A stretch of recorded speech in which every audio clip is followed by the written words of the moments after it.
কি জাতের গরু দিয়ে খামার করবেন ভাইজান? এটা তো পরের কথা। আপনি যখন খামার গুছাবেন তখনই আপনার এলাকার 10 জন আপনাকে 10 রকম বুদ্ধি দিতে থাকবে।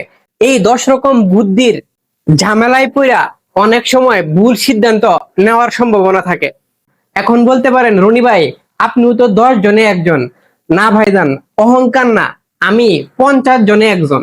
কারণ যেহেতু আমি ছোট বড় প্রায় 50টি খামার দেখাশোনা করি, সরাসরি প্রায় 50 জন খামারিকে পরামর্শ দিয়ে থাকি, সেহেতু 50 জন খামারি যেইভাবে খামার পরিচালনা করে, যেই পদ্ধতিতে গরু কিনে, যেই পদ্ধতিতে গরু বিক্রি করে, সেম বিষয়টাই আমি আপনাদেরকে বলতেছি ভাইজান। এই ছোট ভিডিওতে অসংখ্য প্রশ্নের উত্তর আজকে আপনাদেরকে দিয়ে দিব ভাইজান। আপনি যদি বিত্তশালী কিংবা অনেক অর্থের মালিক হন, তাহলে কোন পদ্ধতিতে খামার শুরু করবেন এটা বলার পূর্বে বলতে চাই, আপনি যদি আমার মতো গরিব হন, তাহলে আমি যেইভাবে গরু পালন করি এইভাবে গরু পালন করতে পারেন ভাইজান। আমি কিভাবে গরু পালন করি? আমি গরু পালনের পাশাপাশি আলাদা আরো কয়েকটি কাজ করে থাকি, যেরকম পশু চিকিৎসা, কৃত্রিম প্রজনন, মেডিসিন বিক্রি। আপনাকে এইগুলাই করতে হবে বিষয়টা এরকম না। আপনি যে কোনো কাজ করতে পারেন, ওই কাজের পাশাপাশি আপনি এরকম করে গরু পালন করতে পারেন, যেই গরুগুলার অতিরিক্ত দানাদার খাবার দিতে হয় না, যেই গরুগুলার খাবার খরচ বাবদ মাসে অনেক টাকা বাজেট বরাদ্দ রাখতে হয় না। বছর শেষে গাভী যখন বাচ্চা দিবে, এই বাচ্চাটাই আপনার লাভের অংশে যোগ হবে।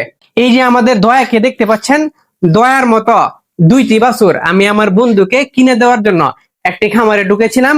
2টা বাছুর 1,70,000 টাকা অলরেডি বলা হয়েছে, এরপরেও খামারি গরুগুলা বিক্রি করে নাই। ওই হিসেবে আমাদের দয়ার বর্তমান বাজার মূল্য 75,000 টাকার মতো হবে ইনশাল্লাহ। 2 নম্বর অপশন, যদি আপনি মধ্যবিত্ত হন এবং প্রতি মাসে গরুকে মোটা অঙ্কের একটি খাবার খরচও দিতে পারবেন এবং প্রতি মাস শেষে আপনার ভালো পরিমাণ একটি লাভও লাগবে, সেই ক্ষেত্রে আপনি মোটা তাজাকরণ ষাঁড় গরু দিয়ে গরু পালন করতে পারেন। যেরকম এই মুহূর্তে হলিস্টিয়ান ফ্রিজিয়ান ষাঁড় গরু দিয়ে যদি আপনি খামার শুরু করেন, সেই ক্ষেত্রে 3 থেকে 4 মাস অন্তর অন্তর যদি আপনি গরু বিক্রি করে ফেলতে পারেন, তাহলে নিশ্চিত ভালো একটি বেনিফিট পাবেন ভাইজান। এর সাথে আরেকটি কথা যুক্ত করে নেই, আমার অনেক প্রিয় ভাইজানেরা আমাকে জিজ্ঞেস করেন, রনি ভাই আপনার এখানে হলিস্টিয়ান ফ্রিজিয়ান অধিক দুধের গাভী নাই কেন? প্রিয় ভাইজানেরা, আমি যেহেতু খামারের পাশাপাশি অন্য কাজে জড়িত, খামারে দিনের সবটুকু সময় দিতে পারি না, এরকম ব্যক্তির জন্য হলিস্টিয়ান ফ্রিজিয়ান অধিক দুধের গাভী দিয়ে খামার শুরু করা একদমই উচিত না। তাছাড়া আমাদের এলাকায় এরকম গরুর চাহিদা খুবই বেশি, তাই ভাইজান আমি এরকম গরু পালন করে থাকি। এর মানে এই না আপনারা সবাই এরকম টাইপের গরু পালন করলে লাভবান হবেন, কারণ পরিবেশ ভেদে, আপনার অবস্থা ভেদে, খামার থেকে আপনার আকাঙ্ক্ষা কি, এইগুলোর উপর নির্ভর করে খামারের গরু আপনাকে নির্বাচন করতে হবে ভাইজান। এখন আসা যাক সেই প্রথম কথায়, আপনি যদি বিত্তশালী হন, অনেক অর্থের মালিক হন, পাশাপাশি আপনার যদি অভিজ্ঞতা থাকে, গরু পালনের পূর্বের অভিজ্ঞতা থাকে, কিংবা বেশ কয়েকটি ট্রেনিং আপনি গ্রহণ করছেন গরু পালনের উপরে, কিংবা একজন অভিজ্ঞ ভেটেরিনারিয়ান ডাক্তারের সাথে আপনার খুবই খুবই ভালো সম্পর্ক, যেটাকে কলিজার সম্পর্ক বলে, এরকম সম্পর্ক থাকে, তাহলে আপনি হলিস্টিয়ান ফ্রিজিয়ান অধিক দুধের গাভী দিয়ে খামার শুরু করতে পারেন ভাইজান। কারণ ওই যে ওই কথা, যত বড় গরু তত ঝুঁকি বেশি, তত লাভ বেশি। যেহেতু আপনার পুঁজি বেশি, আপনি ঝুঁকি বেশি নিতে পারবেন ভাইজান।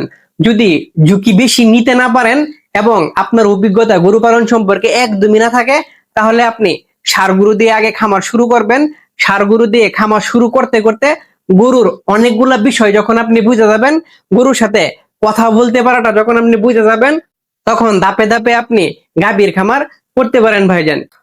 আর একটা কথা অ্যাড করে নেই ভাইজান, জাতের চাইতে আপনাকে গুরুত্ব দিতে হবে আপনার এলাকায় কোন জাতের গরুর চাহিদা বেশি, আপনার এলাকায় দুধের সাপ্লাইটা আপনি সঠিকভাবে দিতে পারবেন কিনা, আপনার এলাকায় ষাঁড় গরুর চাহিদা বেশি কিনা, এগুলোর উপর নির্ভর করে গরু নির্বাচন করতে হবে ভাইজান। যে বিষয়গুলোর কথা বলছি, এই বিষয়গুলা মেনটেন করে যদি আপনি গরু পালন করতে পারেন, আশা করি গরুর খামারে ভালো কিছু করতে পারবেন ভাইজান। ভালো থাকবেন, সুস্থ থাকবেন, কাউকে আর গরুর যত্নের সাথে থাকবেন। আপনাদের রনি ভাইয়ের সাথে থাকবেন। আসসালামু আলাইকুম ওয়া রাহমাতুল্লাহি ওয়া বারাকাতুহু।